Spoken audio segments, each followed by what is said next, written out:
everybody on screen. My name's Nick Grattan. I'm Associate Professor of Community and Civic Engagement here at Staffordshire University, and I've led the Discover Digital project. I have to say that all of you on the screen at home had an easier job of getting into the room than the people here tonight. So well done for everybody for persevering. But I'm really pleased actually to be here tonight. I'm really grateful to Charlie for asking us to come and talk tonight, but also grateful for Charlie for making those links with us throughout the project as well. So thank you, Charlie. So let me introduce you to Discover Digital. Discover is all about boosting digital inclusion in Stoke-on-Trent. Charlie mentioned that in February time, it was a bit ashamed that he didn't know about the project, but to be fair, it was been a really short-term project, so there wasn't much time before then actually that we were off the ground and running anyway. So we started last November, but of course you can imagine a project of this size took a couple of months to get up and running, so really it was the new year that we started hitting the ground. Could you move the next slide please? Yeah, for of me, course. Charlie? Hopefully this will work.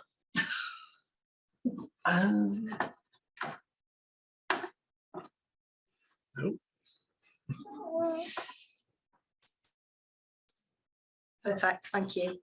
So Discover Digital are funded by UK government. We're funded by the Community Renewal Fund, which, as many of you will know, was awarded to a number of areas across the UK. We have been awarded the money through Stoke-on-Trent City Council. So essentially they're our funders, but they're using UK government community renewal funds to fund us. And we're one of 6 community renewal funds in Stoke-on-Trent, and there's another 3, I think, across Staffordshire at the moment. Initially, the funding was for the end of November last year up until June this year, so really short term, kind of breakneck speed. But we have actually managed to get an extension now until the end of the year, which has made things a little bit easier for all of us really. If you click on to the next, it's not the next slide, but it's the next bit again, please. Brilliant, okay.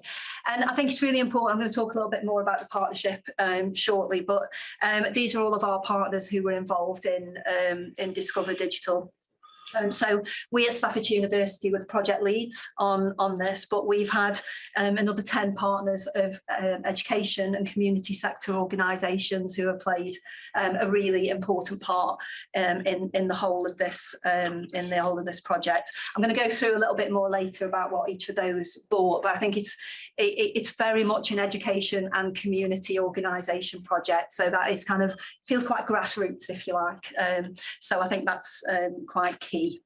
I think one of the things that, just bear with me a second, I want to see what's coming next. Okay, so if you can just click on to the next slide, please, Charlie, thank you.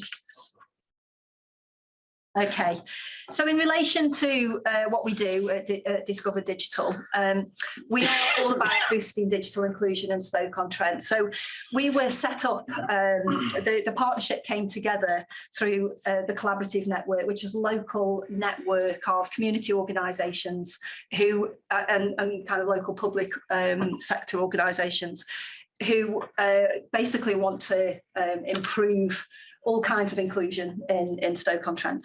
And there was a subgroup around digital inclusion that came about pretty much as a result of the pandemic. So we were finding that lots of service users from those organisations were having to work at home or having to access education at home. So we were really noticing those disparities in terms of how different people were able to engage with those services that we're providing.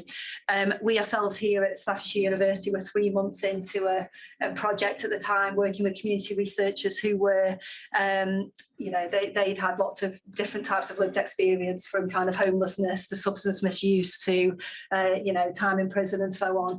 And so we really struggled during that time when that project then had to go online. And we were really interested in this subgroup, and so that's kind of where that idea came from, where the partnership evolved from. And we're all about, really, all of those organisations involved had identified that boosting digital inclusion in Stoke-on-Trent was a major issue. There are a number of different parts to the project as well. So we've got financial help for people to get equipment. So we had a grants programme, the Get Connected grants, which again, I'll talk to you a little bit more about later. They help people get the equipment they needed to get online. So there were lots of laptop packages. For some people, it was printers. For some people, it was a tablet or a mobile phone, depending on very much on what they needed. There was also a programme of training and support as well. So we felt it was very important actually to improve people's digital skills, but also improve their confidence too. And I think this is something that was a real learning for us as well, about just how much people struggled with those skills, but also how much they've struggled with their confidence and so on as well. Community engagement has always been at the heart of Discover Digital. We've always thought that it was really important actually to get into those communities, to reach those most excluded communities. We didn't quite realise how much we'd need to do that, more than we originally thought. So again, I'm going to talk to you about how we changed the project to make that happen. And we also wanted to involve members of the community in how the project was run as well. So digital champions were an important part of the programme, as were community connectors as well. So really working with those people who understand what it's like to face those barriers to online engagement every day. And I think it's really important actually to say we're a learning project. And I think at the beginning of the project, we were like, yeah, we're open to learning, we'll be flexible, we'll adapt. We want to learn about what we had no idea of how steep that curve would be. So that's kind of where we, I think that's a lot of what we're sharing today is what we've learned on that. Let's go to the next slide for me, please, Charlie. Yep. So one of the things that we did was we got out into our communities, and we really wanted to work with people where they were, essentially. So our training programme, when we first started, I said we got a training programme and support programme. When we wrote the bid for this piece of work, that was a very standard, quite traditional set of training courses. So learn about online safety, learn about you know, how to keep your children safe online. So quite a lot around online safety in particular, some things around, you know, using Word, using Microsoft. But we learned quite quickly actually that those quite traditional courses weren't going to cut it. And so we adopted quite a flexible and I think creative approach actually. I think what we've been told by others as well, actually, there's quite an innovative approach that we've taken to actually reaching those communities that we needed to, and delivering training in a way that we needed to as well. So we moved away from a training programme to a learning programme. And I think that is absolutely essential to how we've been able to engage so many people, but also how we've been able to bring people along on a journey as well. I think one of the things that we did, and I'm going to talk a little bit more about this later on, is that we opened a pop-up shop in the Pottery Shopping Centre. So we realised we weren't going to reach people by inviting them onto a course, that they had to click online to get booked on. That wasn't attracting the right group of people really. So we got out there and we were there and we were present and we were in people's faces. And over time, people actually started to, you know, come in one day and go, this is a bit scary, and leave. And then the next day they'd come in and go, well, what are you about then? And then we tell them and like, no, sorry, that can't be true. This can't be free. And then we'd leave. And then they'd come back and they'd ask for some more. So we built up a rapport and we built up a relationship with lots of people actually who I think through a more traditional training and skills programme we would never have reached. If we can just go on to the next slide, please, Charlie. And as I've mentioned, we've also developed some quite innovative approaches to digital skills training as well. So we got out again into those community settings where people were, where they felt safe, and we delivered lots of different training courses based on their needs as well. So that kind of gives you really a bit of an overview of the project. We're about the grants, we were about the training as we thought it was going to be training that turned into a learning programme, and we were there, and we were also about community engagement as well. Can you just pop onto the next slide, please, Charlie? So I think it's really important as well to say, you know, we've been listening to people too. So part of what we're sharing today is our consultation findings too. So we've been really keen to make sure that the programme is as much kind of driven by the communities that we're working with and what they need from us. So we've had to listen, and we've had to talk to people, and we've had to help people open up about what they need from us too. We completely underestimated how talking about digital skills to a group of people who are really underconfident in relation to digital skills, how off-putting that would be, and also how people felt stupid. They didn't want to put themselves in an environment where they feel stupid or could ask stupid questions or could break the computer. So we've been listening to all of this, and we've had a programme of consultation that has run alongside the actual digital skills training. Just go on to the next slide, please, then, Charlie. So these are what we're sharing with you today. We've got two kind of areas of learning, really. So one are the findings around the consultation. So the things that we've learned from our communities that we've spoken to. I think Dara's going to talk to you a little bit about how we did that, and then some of the things that we found. And we're also going to share some of the reflections on you as well for us as an action learning project. So like I say, that learning curve's been quite steep, so we wanted to share some of that thinking and so on with you as well. The programme runs until the end of December, so we're still kind of gathering up those last bits of evaluation and so on. But we've undertaken quite a significant chunk of the work now, so I think we're in a good place to understand kind of where we're up to with this. So we're going to share some of these things with you today, and I'm quite happy to kind of take, I don't know about Donna's, I'm quite happy to take questions and things as we go along, or if you prefer to kind of hang on till the end, I'm happy to do that too. So without further ado, I'm going to pass over to Dana Jundy, who I'm sure will introduce herself and talk about consultation. Yeah.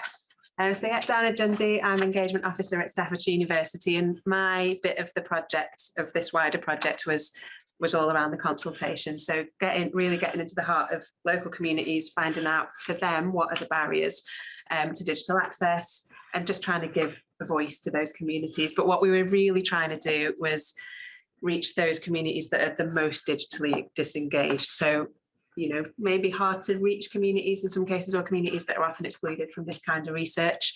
Can we have the next slide, please, Charlie? Not that there's much on it, but I'll talk to you about those icons in a minute anyway. So yeah, we wanted to reach out to those communities that are the most digitally disengaged, digitally excluded. So we ran a series of consultations. We made use of existing relationships that we had with community organisations across the city. And what that did was it brought a bit of trust and familiarity. So, you know, these community organisations, I would drop in on one of these sessions, and we would basically deliver a bit of a creative consultation within those sessions. So it's convenient, it's easy for people to access, there's no anxiety around how to get there or where to park or what the space is like, and it's sort of us meeting them where people are at. So we wanted we wanted to encourage people to attend. So Nick mentioned the grants programme as part of Discover Digital. So we made sure that at the end of every consultation, we were offering support with the grant applications, just as a little incentive for people to come along to the consultations. You know, we know that form filling can be a bit of a barrier for certain people, certain groups. So we can sit down, have those conversations with them, help them apply for grants for equipment. And then once they were there, we really wanted to make sure they took part in the consultation. So we came up with a creative consultation tool that you can see on the screen, just to sort of try and gather those stories, gather people's experiences and reflections and anything else when it comes to digital access. So we created a series of icons that represented different activities that people do online. And then we just encouraged people on the back to sort of share their thoughts. So we asked a series of questions. We were asking people what they already do online, so we could sort of get the conversation started and sort of gauge where people are already at. We asked people how they get online, because we know it's not enough just to have internet access. You know, if you've got one mobile phone between 6 or 7 people in a household, or 5 people in a household, you know, you've got 3 kids trying to do the homework, you've got 1 person working from home, that's not the right kind of access. So we were trying to gauge that as well. Then we asked people what would they like to do online. So, you know, if is there anything that they wish they could do or learn or change about their online access? And this is where we really started to learn about, you know, what sorts of trainings people wanted, what people wanted to learn, and we fed that straight back into the project. And that's something we were doing throughout the project, is anything that we learned, it wasn't just parked to one side, we sort of acted on it straight away. And then we've asked, well, what's stopping you from doing those things that you would like to do? And that's where we started to learn about the barriers. That's where we started to learn what things were stopping people from getting that access. And then we asked, you know, if you had a magic wand, you know, what could Discover do for you? If you had a magic wand that could bring you anything from this project, what would that look like? And again, you know, and all the findings from this question, all the responses from this question was fed straight back into the project. What we also did as well, so Nick mentioned that we've involved the community at every stage. So we had a team of community connectors who helped us to shape the research, you know, identify the questions, identify who we wanted to speak to, whose voices we wanted to amplify in the research. They helped us to refine this consultation tool as well, but then also helped us to cross-check and analyse the data. So by involving community members within that part of the research, we're just trying to keep it as open, I guess, as possible. And then, as I said, we just wanted to deliver the consultation in this creative way to try and encourage that participation, and just make it easy for people to share their views. So what we've done, we compiled everything that we learned through these consultations into a report, which are in a pile at the back. I've got a couple here as well. So in there, you've got loads of detail on basically what came out of those findings. There's 4 main themes for us that stood out. And the first one was around all the different barriers that people were facing. So it's things like anxiety around online safety and, you know, fraud, scam, that sort of thing.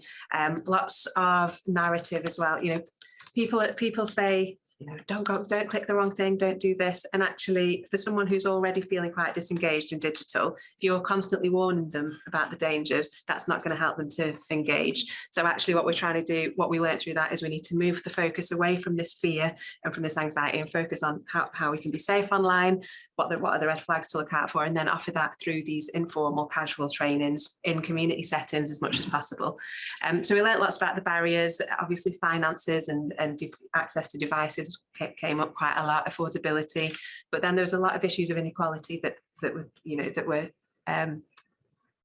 it's a running theme throughout everything we were hearing, really.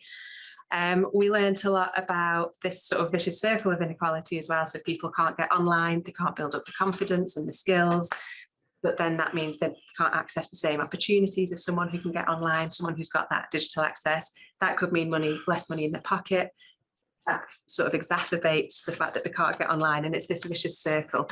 Whereas if we can break that cycle at various points, whether it's, you know, we can offer them devices for free through the grants, or we can offer them training that's meaningful for those individuals, you know, we can find different ways to sort of break that cycle.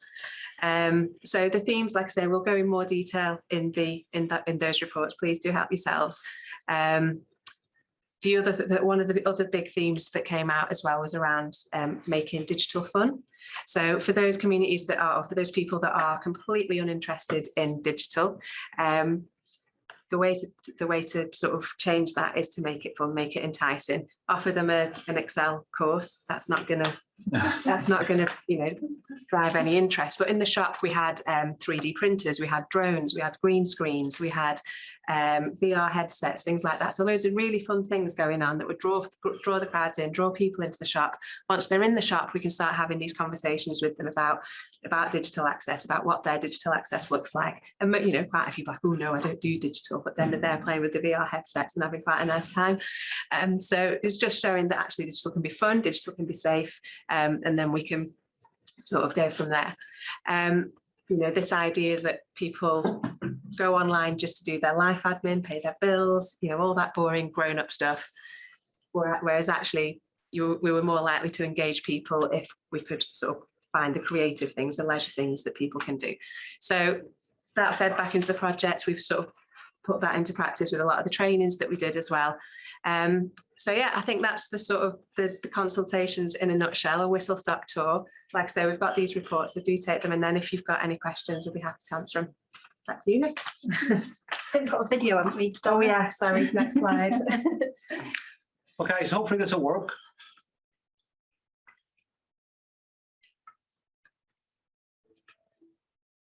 Are the remote guys hearing the sound? Yeah, got a thumbs up there. It's a bit quiet here.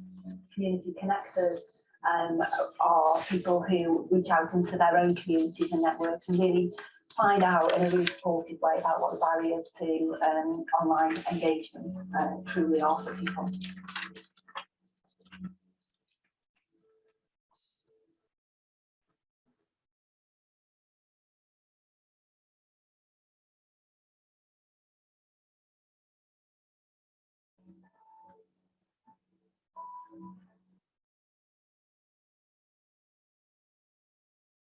There was a lot around using technology, using digital for fun. So we have people saying things like, you know, they go online to do the bills and to pay the, you know, go do their banking and things like that. But actually what they want to do online is something more fun.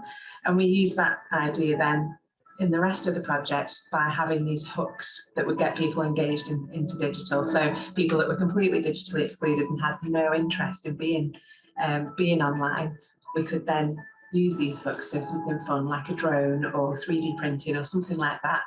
And then once they're in there, we can start talking to them about other aspects of digital.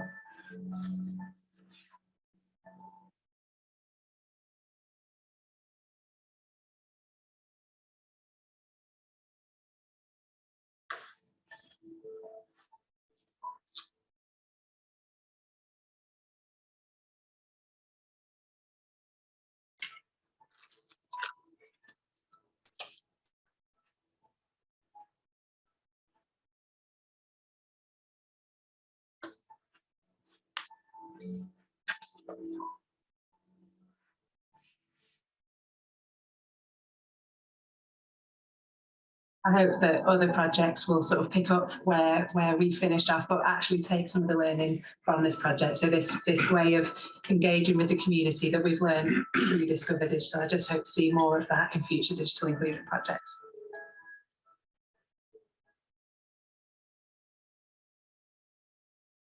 Thanks. If you can move to the next slide then, Charlie.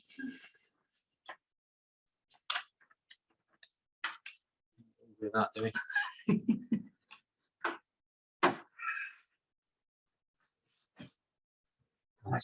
Click. Is it that Next, one? yeah. Screen? Yeah.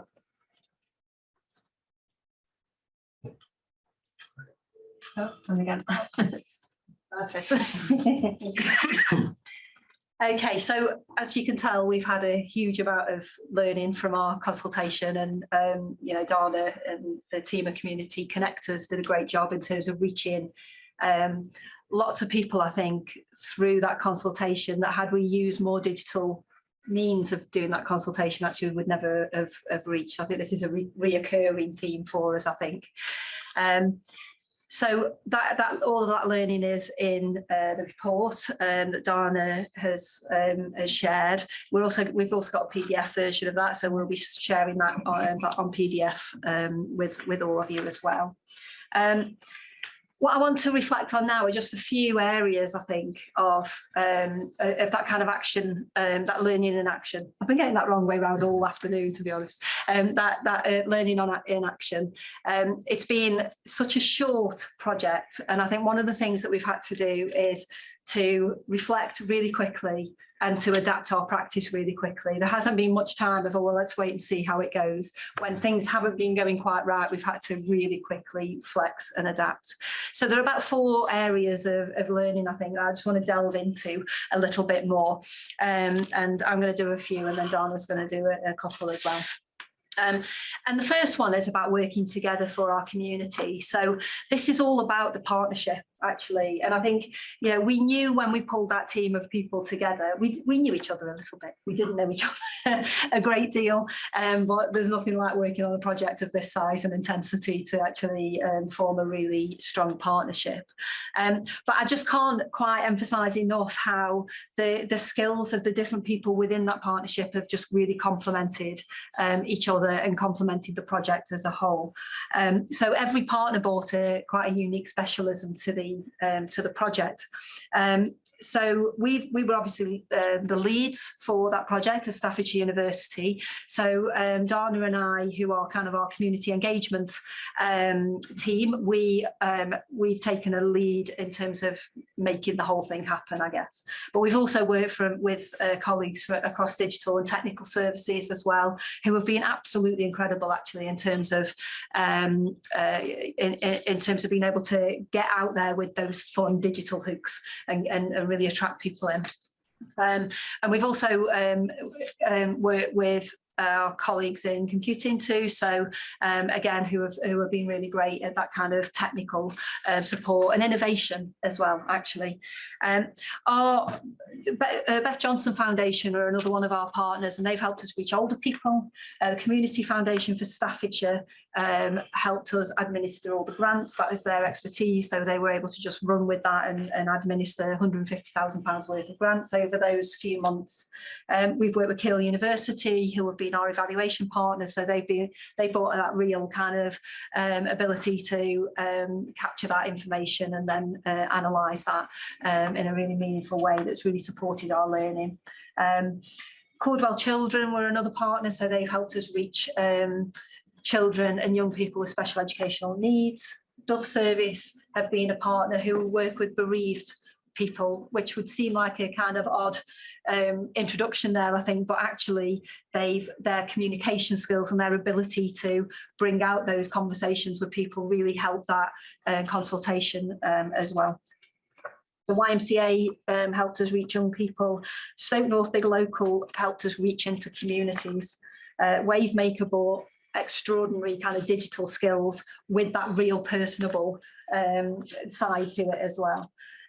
VAST are our voluntary sector infrastructure organisation, so they've been able to reach out into those voluntary sector organisations and help us understand where we can deliver out in the community. Stoke-on-Trent College have done some training delivery, and so that whole kind of eclectic mix has been absolutely brilliant. It's been the real strength of the project. But also at the same time has been a bit of a challenge because we've had to coordinate all of that in a very short period of time. And of course, you know, when you bring a group of people together, there's a time of adjustment, isn't there, when we're all working together and we're trying our best to work out what we all need from each other and so on. But I think it's been a real strength and real credit to actually the partnership that we've been able to do that in a really meaningful way. But I think one that's built trust over that period of time too. Now, we have got a video of the partnership, but I'm not going to share that, I think. I'm going to skip over that, Charlie, because it's 5 minutes, so I want to make sure that we're able to kind of finish on time. But perhaps we could share that afterwards, Charlie, if that's okay. Yeah. But yeah, we've got the partnership, lots of the partners on there talking about what it meant to be part of the project as well. So if you can skip past the next slide without starting the video, no, don't ask. And then, brilliant, thank you. Oh, great. So the second area of learning and reflection, I think, is involving the community. This is Dana's bit, so I'm not going to talk about this. I've nearly talked over.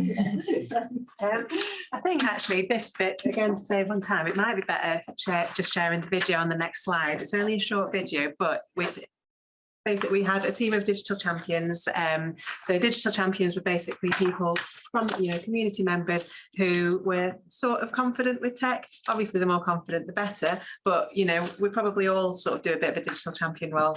I've got elderly relatives and I'm their technical advisor, passes your phone, and I'm sure we all do a level of that. And we wanted to sort of formalise that a little bit, encourage local organisations to become digital hubs that have a designated digital champion, or just, Beth Johnson Foundation, they had a team of digital champions that went out and supported older people with whatever digital skills they needed. We also had digital champions in the shop, and what that did was it just made everything a lot more casual, a lot more informal. It provided, all the feedback we've had from the shop is around how the digital champions created this wonderful, warm, friendly environment that people could really engage in and feel comfortable with. So I won't say any more. If you can play the video, I think the volunteers sum it up perfectly. So digital champions are people who can help people with those really basic skills. They don't have huge qualifications in digital necessarily, but what they do have is that ability to talk to people, to support them, and to just get them the support that they need. Essentially, I help the elderly with IT. So not rocket science, but just simple things that make life easier for elderly folk to be comfortable around digital. That could be laptop computers, it could be like mobile phones or tablets, so anything of that nature. If I can be of help, then I'll try and do my best. There was one person, he came to me saying that his computer back from 2012 was very slow. I spent around 4 or 5 hours with him in teaching him, and in the end he was so happy that someone had tried to help him, because usually when people go to computer shops and stuff like that, one, the price is so high. Two, a lot of time the way people talk is kind of belittling, like he doesn't know things and he should know, otherwise he shouldn't use it. So it was really nice to see him go back with a smile. It's life changing because some of them are on their own and I haven't really got many people to talk to, but with technology you can talk to anybody around the world, literally.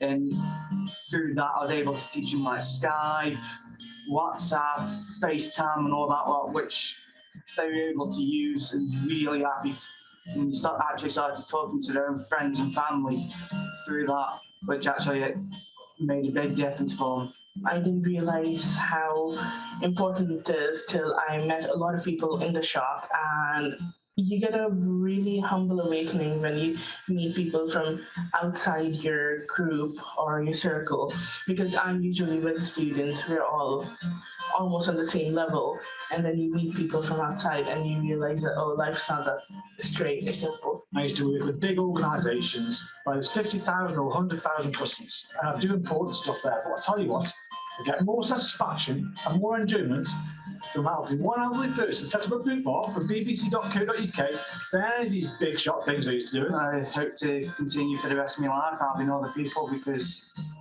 I may know a lot about technology and being able to use it, but loads of other people can't even lift up a phone and ring someone. So just being able to help them do that is just basically the gift I get back.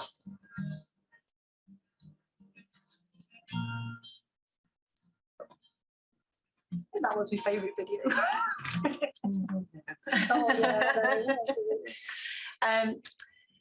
So thank you, Dana. So I think kind of moving on from that, I think the digital, it's a nice link actually from the digital champions to reaching the community. So again, third area of learning, just how much the need to reach out into communities and work especially hard to reach people who are digitally excluded for this project has been.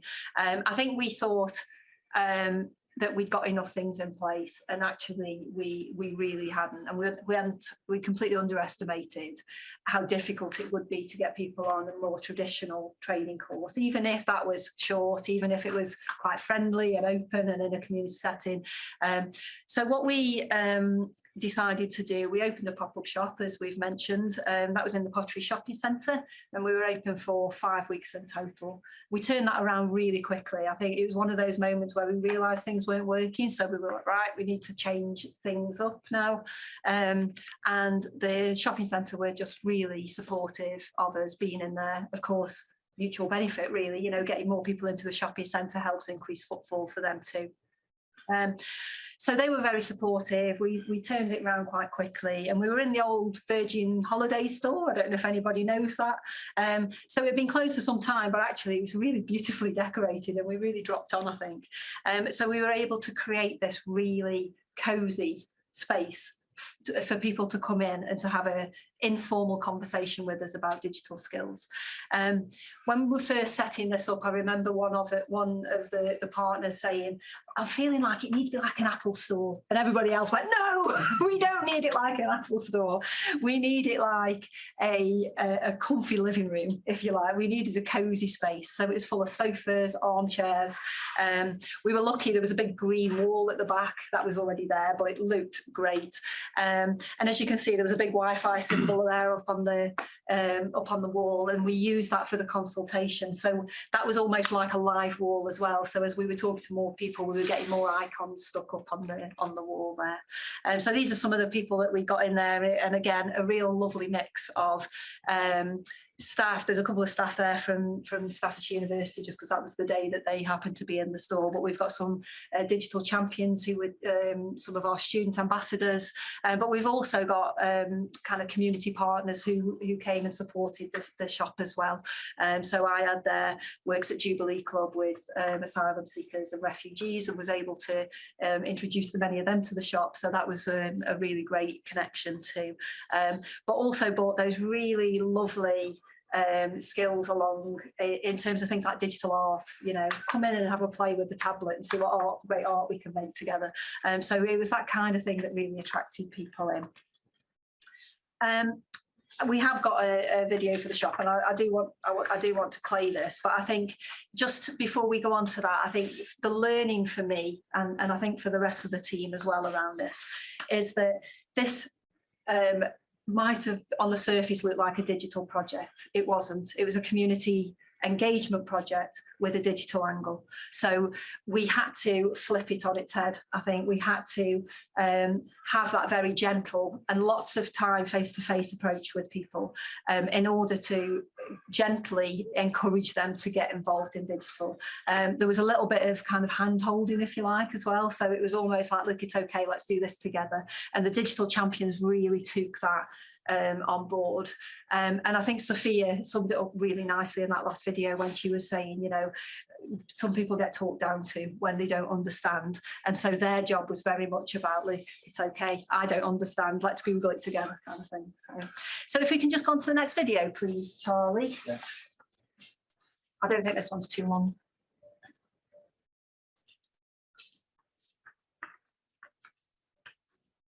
We realised really early on that we really needed to reach out into communities to be in those spaces that community members were. And so we opened a pop-up shop for 5 weeks in the Pottery Shopping Centre. There was a nice comfortable space for people to come and hang out, take part in some really fun activities, and also get the support and training that they need at the same time.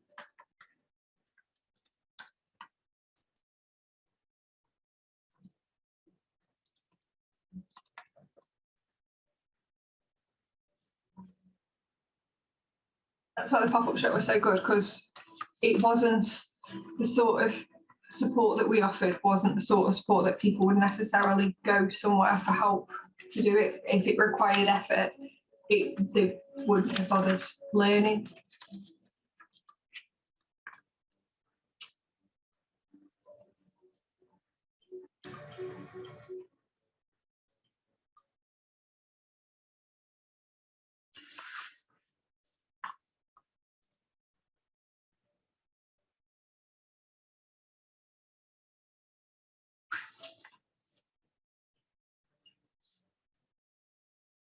some students were like me, where it was just I don't know the answer, we'll look it up together.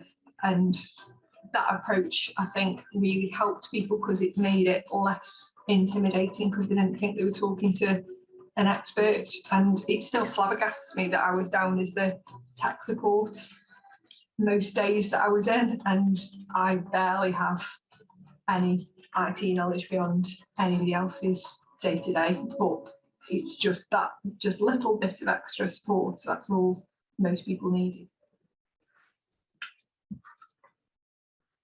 I'll assure you that Hannah had lots of digital knowledge. She was very, very good at what she did. Okay, so finally, the very last action, learning in action, was about investing in the community. So I've already mentioned about the grants. We had we distributed £150,000 worth of grants to individuals and groups. So some of those were about equipment, some were innovation grants that went to community groups to run their own digital innovation projects within their particular groups or communities.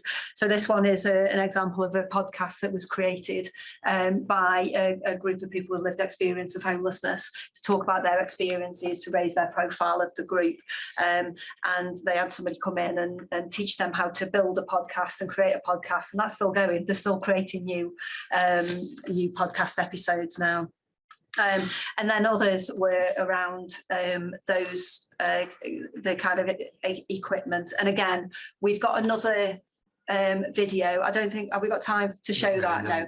So what we're going to do is we're going to share that video with you. I plead with you to watch the grant, I think it's called Access video, Access to Digital. I plead with you to watch that video because it is, yeah, that's the heartbreaking one. What we can do is we can maybe show it once we're all finished. Oh, absolutely. Yeah, that's fine. That would be great. Yeah, okay. That would be great. Yeah. So I'm going to leave it there. I think one of the things that we want to highlight, I suppose, is that obviously Discover Digital is coming to an end in terms of its funding period, but we are seeking other opportunities across all of Staffordshire actually to look at how we can adopt this model in those different areas.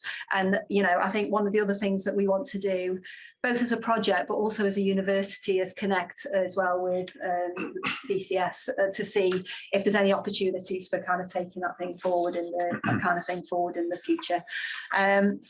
And now I'll pass over to. Yes, thank you, Charlie. I don't know if there's any questions. Or if well, that's. I mean, I think I was just been checking the chat.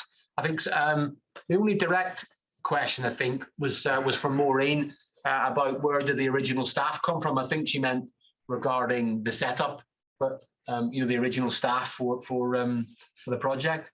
So the people from across the partnership were, yeah, so there were lots of people from across the partnership. There were quite a few people from Staff's Uni, but I mean, you know, this project was worth over £500,000, you know, it was 580,000 altogether. So those partners were able to buy in staff to contribute to the project as well in many cases. In other cases, we use core staff like myself and Dana.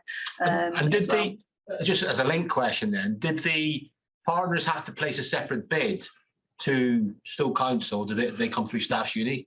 No, we submitted one bid from Staff's Uni with everybody named fantastic. Partners so on that there was lots of admin. No, and all absolutely. No. Well, okay. Well, I don't know about that, but yeah, okay. There was lots of admin, but not for that reason. Thank you. Well, just conscious of time, we're going to move on to hear briefly from Freddie, just to kind of, if you like, widen it slightly.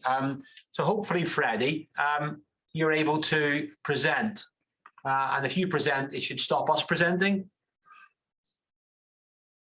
How about that? You're muted. You're on, you're right, okay. Okay, hello everybody. I would have loved to be there in person, but I'm glad that I'm also online to try out this hybrid webinar for the first time. This is the first time we've done this, and we're going to learn a lot from this. So first of all, thank you for having me. As you can see, I'm the chair of the BCS Digital Device Specialist Group. But the more important thing is that, you know, I'm a father, and I'm a IT professional. I'm a BCS member, and I'm a citizen of the world. And I'm really concerned and worried about first of all, my children and also my friends, my neighbors about how are we addressing this issue, because the more I know, the more I find out, it's very scary, right? And 2 years ago, I was new to this whole thing. This BCS, Digital Device Specialist Group, is very new, it's less than a year. And during this period of time, I'm so pleased that, there's a number of members that's already here. All of you, most of you in the room here are BCS members. So I'm delighted to hopefully share what we've learned over the last, maybe 12 months to share with you and show you that actually, just when we thought that it's such a big problem and it's impossible to solve this problem, actually, the more we know about what each other are doing, the more we can do something about working together to find a way to solve this really challenging problem. So let me just go through my slides very quickly. You know about SG. It's important to understand the context of this SG with regards to the BCS, which is about making IT good for society, and Digital Poverty Alliance, which is about ending digital poverty by 2030. So as a specialist group, we are a member-led organization, and our role is to find a way to bridge between how we can take all this narrative into action. And you can see our purpose is to leave no one digitally behind. So that is our statement, but we need to find a way to make it real, right? And to illustrate the point that, 2 years ago, I knew nothing about this, but now you'll find that there's a lot of organizations coming together. First, within the tech communities, we've now got at least 13 of those tech communities being joined up to try and address this issue. And you can also see the latest, I've got Staffordshire University added to this list here of the dots that we've managed to join, right? Because joining the dot means you know what you know, somebody else know what they do, but together we can hopefully help to solve this complex issue. And of course, now the IT community has a strong voice to support the Digital Poverty Alliance, right? A community of 13 communities is a very powerful thing, and we have 130,000 members across those communities to try and do something, because each and every one of us are capable of being straight away as a digital champion, right? Because we have the skills. But how do we take that skill and be effective and be able to be impactful with our local community? And I think what we've heard today is amazing, because this is one of the first examples I've heard about how the local communities is helping themselves. So just for context, right? Because I hear a lot of words. What is the problem, right? And you can see there are many terminologies that we use: digital divide, inclusion, exclusion, participation, access, inequality. There's so many of them. And also, I mentioned complexity before, right? It's not just about the have and the have-not, people with or without devices, right? It's also not about the people who can or cannot, but there's also this dimension about people who will or will not. So it's very complex. So if we need to have a definition for now, I'm going to suggest at least the one from the Digital Poverty Alliance, right? Is about the inability to interact with the online world fully when, where, and how an individual needs to, right? So I think it's a good enough working definition that allows us to think more widely about what digital something is about. Right? I hear today a lot about skills. I hear today a lot about communities, but I think there's a lot of things that we got to do to fully understand the implication of this issue and how we address this issue. I want to make sure that you're aware that, one of the first problems, because Staffordshire is a university, so they do understand about research. How do we know how big the problem is without understanding the landscape of poverty in the UK, digital poverty, I mean. And therefore, the first thing that the Digital Poverty Alliance has done is to commission and publish this review of more than 200 reports across the UK. They were not joined up before. Everybody was doing a report about this topic. And this was the first time it got joined up. And it came up with 5 core principles. I'm not going to go through all the details, but some of them are so fundamental, right? Like the first one, we got to treat digital as a basic right, okay? We got to make sure that we can provide access to key public services online. So look, this is hopefully providing some context. If we need to start someplace, there are now, based on the research, 5 core principles that we need to relate to and see what we can do about those 5 things. Right, so how to solve this problem, right? That's what we think is an impossible problem. Here is an approach that we want to take, right? Right, so the problem could be a number of things. So don't think of it as just about the device. But one of the ways to solve this problem is by taking a more joined up approach in terms of the thinking and the action. And this is why we call it joining the dots, right? Because nobody can do this on their own, not the government, not the university, not the individual on the ground, but together we can, if we are willing to work together. Right, and here is an example of what I mean by joining up a number of dots. You can see most people always tend to talk about the first dot, which is on the left. But without connectivity, without data, it doesn't work, right? And in the real world, when you have a problem, you can go to your IT help desk. What is the equivalent in society when people do not have access to that? And one of the things that I've learned again from the Digital Poverty Alliance is that it's not just about all the hardware and all the software and all the money in the world, but if that individual do not have the motivation or confidence, and I think this is where your research has shown, right? You're in the community, people really need help, need that hands-on space. They need to have a safe place that they can go to go and sort of just have that experiential learning, right? So this is key. And of course, you can see there's so many things. So there's also inclusive design. We got to make sure that we have to design apps and solutions that fit for purpose for the population that we're dealing with. A young child is different from an older person, right? So I want to share with you at least 2 things that is happening out there that you should know of, so that if you know of this, you can come and support this or tell us how, share this with other people so that they know about it. So we are going to create a pilot to offer a national tech support solution. Right, this is big players here like the BCS, the DPA, Unisys, and hopefully, if everything goes well on Friday, ServiceNow, which is another big IT company, they're all coming together to try and help to solve this problem for the world outside work. Okay, so bear with us. This is a pilot. I'm very excited about this because this is definitely one of the key areas that we've identified as a challenge. Another one that is a lot easier to relate to is that all of us who are in the tech world and we build digital solutions, we know the concept of digital personas. But the problem today is that we make assumptions that those personas deal with, or we design the apps based on assumptions that we are offering to able-bodied people, as well as the fact that they have certain skills, basic skills to do this. But if you look at the world outside work, it's not that simple. This is why we thought, hey, one way to do it is if we can get everybody to contribute towards this creation of a national digital catalog of personas. Therefore, whatever solutions we put in place in the future, we are able to go and verify and validate against this so that we know exactly who are we targeting, how are we helping, rather than to make the assumption that, hey, this app works for everybody. Right, so now this is the question about how you can help as a BCS member or anybody in the community, right? And we would like to suggest, first of all, from left to right, right? And you can start anywhere and you can do all of this too, but start by becoming a supporter, right? Join the BCS Digital Device Specialist Group, join the Digital Poverty Alliance, because this is how people who are passionate about this topic, we are joined up. So Staffordshire and North Staffordshire branch and the BCS, we are now connected because we are all supporters working together. You can also become an ambassador, meaning that you do more than just saying, oh, I'm passionate about this.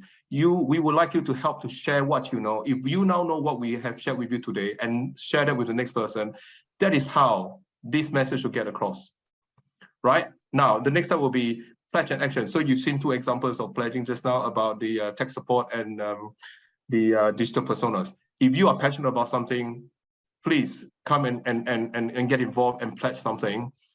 And another way to do it is, once you know that there's something out there, you can just go and support that activity. You do not have to go and create your own. But if you're so inclined, or you have the energy, or you're already doing something, then go and drive and champion action. Right, the last thing I want to share with you is that one of the ways that we're trying to get the message out is our strategy is simple: socialize first, then mobilize. If we can socialize it and let everybody know what they should know, then second step will be to mobilize. So today, step 1 is to make sure that everybody here is aware of some of the things that's happening. And we are using this series of events monthly. You can see today, 1st of November, but in a few days' time, in a week's time, we will have another webinar. This is at targeting IT leaders. We want them to do something about this. And in December, we're targeting homelessness topic. And then in April, we're planning a major event where we the BCS, the specialist group, the DPA, and many big organizations will come together to really do something about getting the message out there. And hopefully, we'll start seeing the beginning of the mobilizing of people, of individuals, of organizations to contribute towards the national delivery plan of solving this problem. And with that, I thank you, and please get involved. So you can see, get involved with your local branch, which you have now. Get involved as part of this SG, get involved with the Digital Poverty Alliance, right? So any questions or comments? Thank you, Freddie. Thank you very much indeed. Yeah, so just open floor for questions, really. And if there aren't any, we'll go back and watch that fantastic video that we promised. Yes, please. I think the Discover Digital thing is something that's the first time I've come across this today. I think it's an absolutely amazing project. I think it's really, really good. One of the things that struck me from it, though, which I think is relevant to all of us and could be a really good takeaway from it, was the survey methods that you use to understand where people are at. Because for all of us in this meeting, we've been on a digital journey for decades, and we've got decades of knowledge that's been accumulated slowly. So to get somebody who's got little or no digital knowledge up to the speed of something where they can actually be productive and make use of it, that's not just a knowledge gap, it's an entire gulf. It's something, and it's getting bigger at an exponential rate. So the longer they leave it to get involved, the bigger that hurdle is for them. And I think with the survey technique that he used, I think that was really useful for those of us that would want to help, but who are not professional educators and may be looking at the same thing as a huge challenge. Like, how do you take somebody from nothing to something useful? What would we do? How do we chip away at that? And I really like the idea of using the icons to identify potential digital tasks and then ask people to see where they are on that journey. Because then for somebody who wants to help, it gives you that effectively a checklist of, right, okay, which is the one that is most important to you at the moment? Let's tackle that one first, and then you can chip away at everything else. So I think for those that really want to get involved in this project, having a little toolkit like that of you know, the way of assessing that knowledge gap, I think would be a great starting point for people who want to help out. So it gives them a, you know, it's an interactive process. It's a very tangible, hands-on process to get that information. But then it gives you that checklist of things to chip away at with the person or organisation or whoever you're trying to help at the time. So I just really want to say that brilliant idea. And I think if you can take that as a toolkit and make it available to people, I think that would be a great takeaway from the project. Yeah, great. And those icons went down really well. You know, I think because they were, you could pick them up, and and it was funny because when we were in the shop, everybody thought they were magnetic, and we were trying to stick them. And I know you need some blue tack.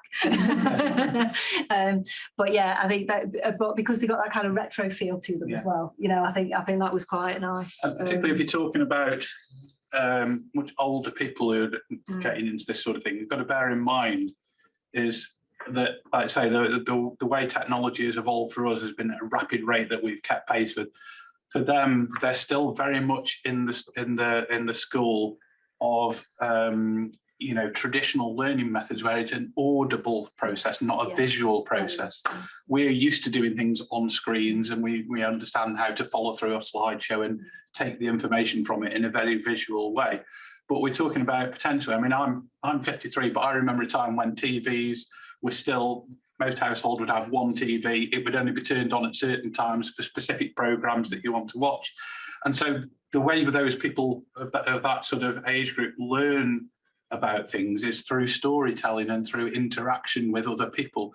And so they don't take well to online presentations and things like that. And so being able to recognise the different learning styles involved and having these toolkits that engage with that, I think is a really important starting point for the, you know, getting somebody on that journey. One of the things we're working on at the moment is a legacy website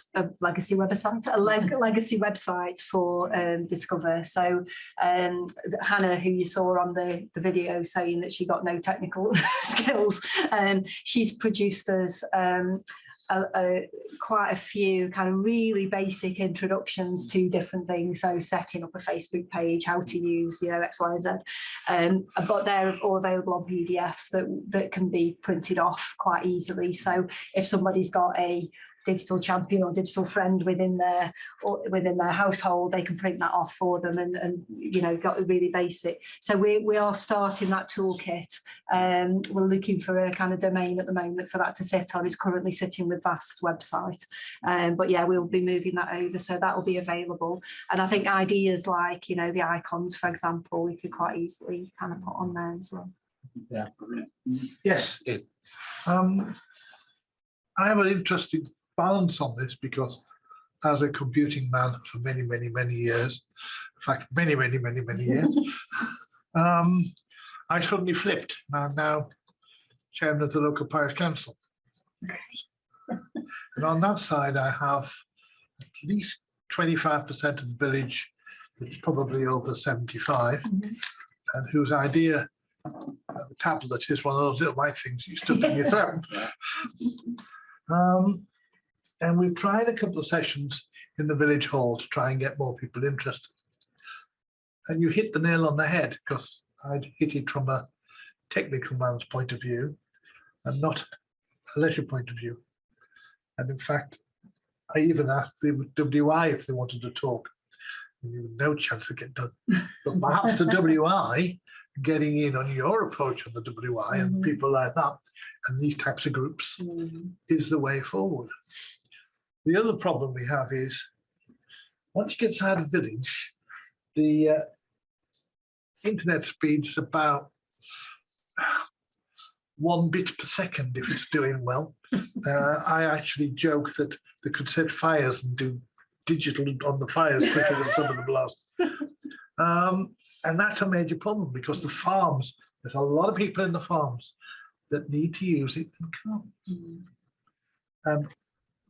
I think the sociological approach is probably the answer. Please can we have the toolkits? Push it out.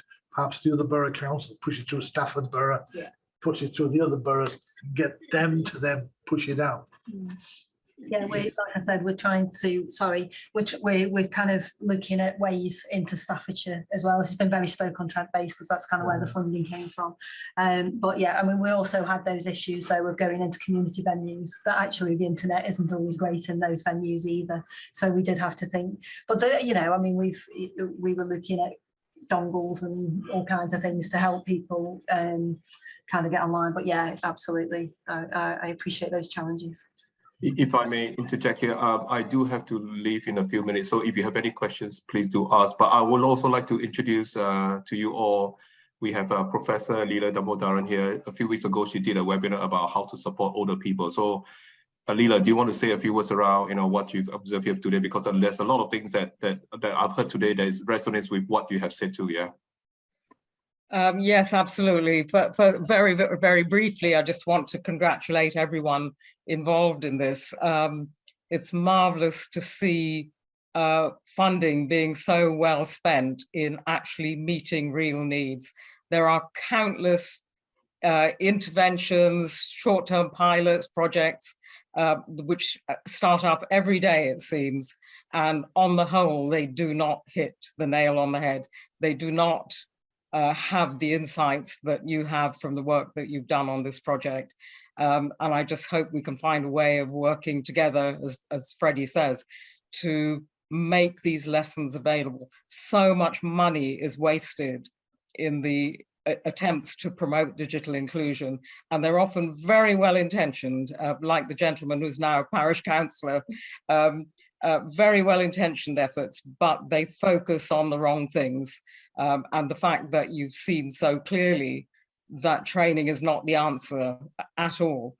There is just such a huge gap between where many people are and even the most basic training, and you can only fill that by humanity, by working alongside people, by meeting real needs, which is probably to Skype the grandchildren. It's not to do any of the things that are on the basic skills framework or anything like that. So I do applaud everything that you've done, and I hope there'll be the opportunity to work with you shortly. The two things I'd say on the things to watch out for.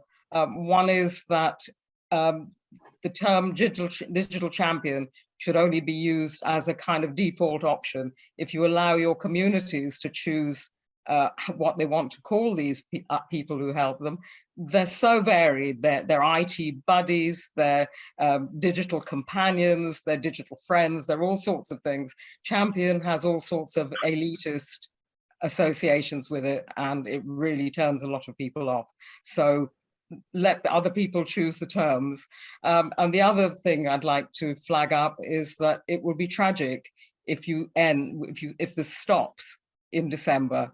I've been working in this area for decades, and it is absolutely tragic that many very exciting, very helpful things that have real impact just end because the funding runs out, and that has to be stemmed in some way. So yes, I look forward to future really making this move and making progress, but many congratulations to all of your team. Thank you, Leila. That's really kind of you to say those words. So thank you so much. Well, thank you.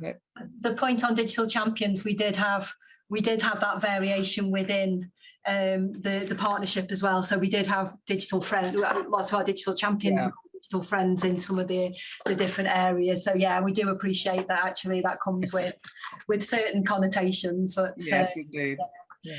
And you know, I think obviously the funding comes to an end at the end of December. There's not a great deal we can do about that. I think regardless now there will be a gap before we can seek more funding elsewhere. But having said that, the partnership is absolutely committed to retaining that kind of subgroup of that collaborative network that I spoke about at the beginning. And I think we're going into this now with new strengths and new understanding. Excellent. Yeah, I can just say, do get in touch. I'd be delighted to work with you. I have to duck out now, I'm afraid. I'm so sorry. Okay. Bye-bye, everyone. Bye. Thank you. Thank you. Other questions from the room there? Yeah, my question is for Freddie. My name's Trevor. Apologies if this question's clumsy. I haven't really thought it out very well yet, but you introduced a term that's new to me, digital poverty. And I was wondering, by the end of this project, what's the outreach in this to get people to recognize that they're even in poverty? I think most people recognize normal poverty or standard poverty without any qualifier. They can't clothe themselves, heat themselves, well, feed themselves. There's poverty. I know a lot of people who might be considered in digital poverty, but they don't know they're in digital poverty, nor do they care sometimes. If we're going to have this, if we're going to have a program of outreach and social inclusion and other bits and pieces, how would you get most people to even recognize that they're in poverty? And will they even know? Like I'm in DIY poverty. Like I can't drill anything, I can't put shelves up, but my father's really good at it. And I fix his router for him. And he can muddle along with things that he doesn't know how to do. Neither of us probably consider ourselves in poverty in that regard. In the same way that there was some talk just from Leila, I can't remember her name or title, sorry, I was thinking. She just said, look, the terms matter. Is poverty the right way of framing it for starters? And will people even know that this is the thing they have to care about? Is there some recognition of it first? Because how is that going to happen?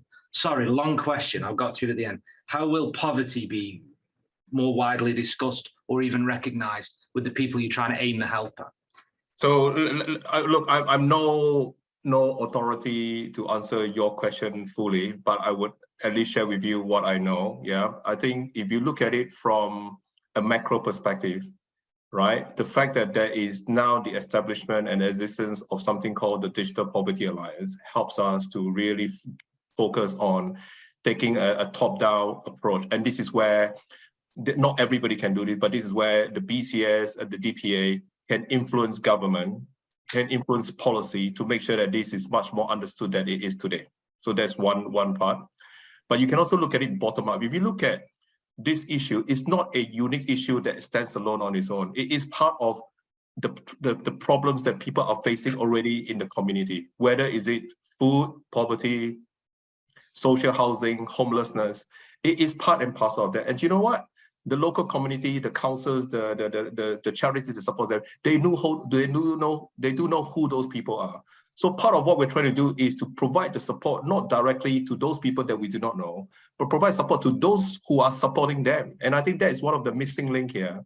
And in fact, just a few days ago, 2 days ago, we were having a session about how do we map out this journey about, I don't want to use the word champion, yeah, making sure that it's in the consciousness of everybody who can help and do something about. And we came up with the idea that let's start with organizations, right? Within the organization, who is the digital something lead? I'm beginning to see in the public sector, I'm beginning to see my IT sector where IT leaders are beginning to champion, sorry, you see, I used the word champion again, promote the role of a digital inclusion lead within the organization so that you take this topic just as seriously as you talk about sustainability, you talk about everything else. So I don't have the full answer for you, but I'm hoping that you can see somehow, again, through joining the dots, top down, bottom up, we will come together and together we will get to the right answer rather than leave somebody alone in a black room and figure out all by themselves. I hope that helps. Thank you. Can I just add to that? I think when we talk about poverty is more like what occurs to us on a daily basis. It's a continuum strata of our lifestyle, whereby putting up a shelf is a necessity that, okay, I need to pull my binders up and so on. It's almost like a one-off. So the comparison isn't quite there. But in terms of poverty, I mean, people who don't understand how to use mobile phones, my mother doesn't know how to send me, if I send a text, it's only more recently because she's attended something similar to this. She lives in London. She'll be able to reply to my text, say, Mom, how are you? Are you okay? If I don't call her, she doesn't respond to text. So I appreciate this type of community outreach to the people. But then also, I've answered a bit, sorry, so I'm just moving on from that to say that the demographics of this work that you put together, I mean, is some of that targeting older generation. Okay, I was going to use the words rather than saying poverty, I was going to use that deprivation, which is perhaps a little bit worse than saying poverty. Whereby I'm not saying it's a deliberate act of the system or the government, anybody else, to say, well, why have we deprived of societies? It'd be the same way looking at financial condition and situation, because we need to underpin all of this learning with the circuit, right? If you learn all of this stuff, there are costs associated to the tools that's actually eventually going to help you. It gives them a more of a secure sense of the society, what's going on. I'm not just falling to a crack of figuring out, I learn not to do these things now, but what tools suits my need? I think we need to kind of like involve that in this promotion of this idea. Thank you. Have we any other questions that we would like to discuss? Or I'm going to drop off now, but if I may just say one final thing. So you saw the slide where I say digital and there are so many terminologies. So one of the things that Leela is going to do for us is she's going to do a document, a page that defines all those terms, right? And if there's one person that's more than qualified to do it, it's her. So we are working together to help her. So you can see we're all doing little things. Yeah, it doesn't have to be, getting involved doesn't mean that you got to go and solve big problems in the world. Do what you can, and that's our message to you. So with that, thank you very much, and hopefully we'll continue to be on this journey together. Yeah. Thank you, Freddie. Thanks, Freddie. Thank you very much.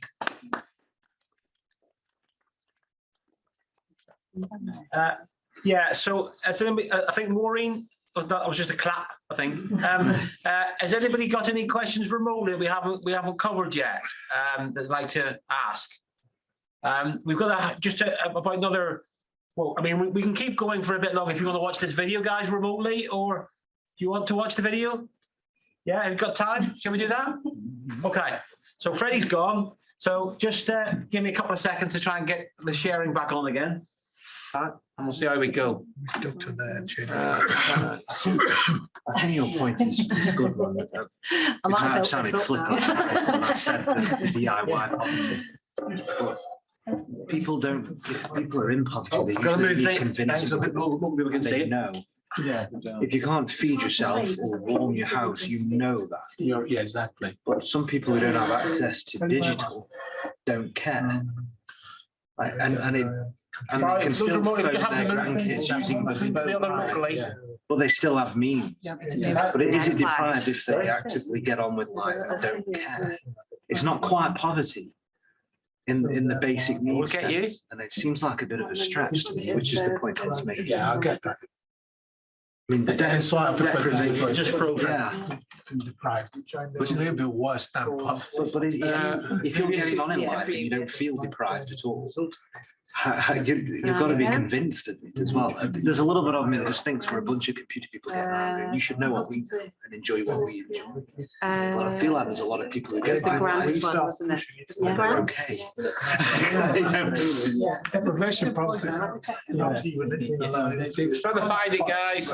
Not so far apart, but at the same time, they have different meaning in terms of how it I think constitutes it's the one after the one that was up. Okay. Yeah, I think it was the one after the one that was already up there, which Charlie. is quite a different thing.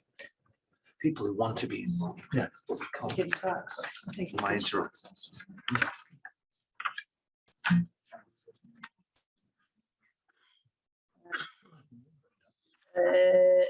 So not the next one, but the one after that, Charlie, I think. Right. Thanks for your patience, everybody. This one we didn't show, so it should be on the next slide. This one. Yep. Okay, ready? Here we go. Can you hear that remotely? Yeah, fantastic. Thank you. It's just been great to see the number of people we've been able to support, the number of laptops and equipment we've given out to people that's enabled people to access services, to access the world of work and study that wouldn't have been able to otherwise, and to be able to work individually with people to give them the skills and confidence to actually be able to access the digital world. I have, health issues, and so therefore I struggle sometimes. And because I'm a pensioner, I haven't been able to afford a laptop, let alone how to use one. But with having a laptop, it makes such a huge difference. I've been able to do online shopping, online banking. That then gave me the confidence to do other things too, which I've always been dreaming to do, but never really done. Personally, it's really helping because it helps me to, first of all, make my confidence boost up. I can learn more English now if I know something word new. So I go straight away now to the laptop and search before I have to ask to my kids now. So I feel more independent now. In a few coming weeks, so I'm going to do a civil services courses. So this laptop gonna be like a life changer for me now, because that's where I will do something for my studies as well, and I can earn something again when I do my course. Then I will get a job. That laptop is so much important for me. I do suffer with anxiety and depression a little bit because of being away from my family. So without them having that contact, I don't know how bad it would have got, but because I've got my laptop, it's a lot better for me. So yeah, I wouldn't like to think now without it. It's been good for my mind. It concentrates on other things, on learning skills, and it's been absolutely terrific. I've been going into college, no, I couldn't have done that. Or like I felt at school, and it wasn't a school approach. It was really a comfortable setting. It's so important, and I think people have felt that, particularly after COVID and lockdown, is that they didn't have the equipment, and now they've got it, they realise just how much they can do. It just seems such a shame that people are still struggling to do shopping, the people that are elderly at home, young people that just don't know how to do the study for school. And there's so many different areas that it could cover if other councils picked up what you've done. It's just amazing. Please open them up for other people, and please carry on with the good work.